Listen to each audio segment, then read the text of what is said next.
हम गुंजन चौधरी एकटा सोहर गाबऽ जाइ छी। अहाँ सबके नीक लागत तऽ लाइक कऽ देबै, कमेंट कऽ देबै। चैता बैसाख के पुरैनी पातल लहर लहर मारू रे लालन बेटी जनम लेला पुरुष पक्ष भेला रे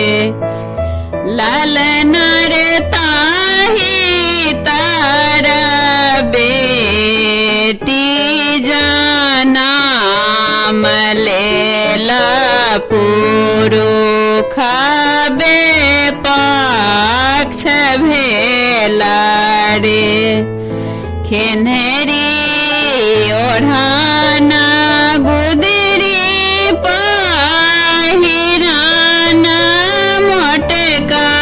चाउर का भात देला रे लालन रे मटिया तेला जड़ू सोयरी घर की पुरुष पक्ष भेला रे लालन रे मटिया तेला जड़े सोयरी घर की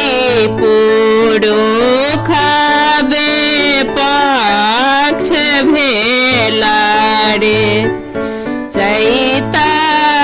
बैसाख के पुरैनी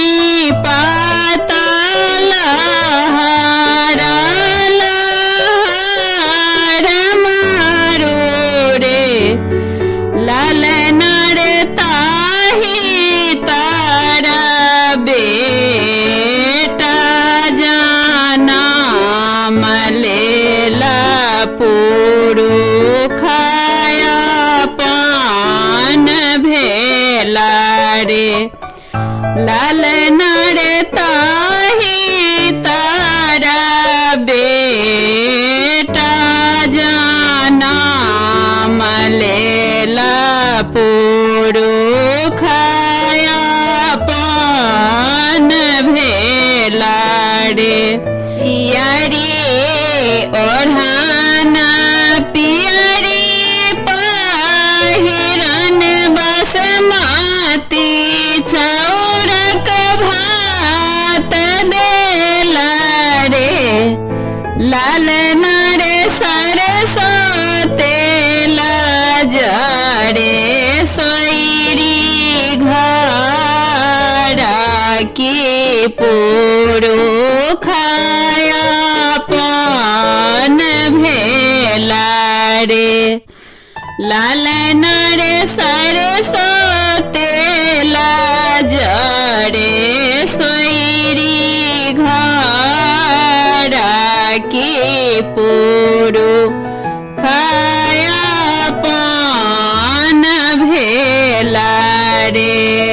चैता बैसाख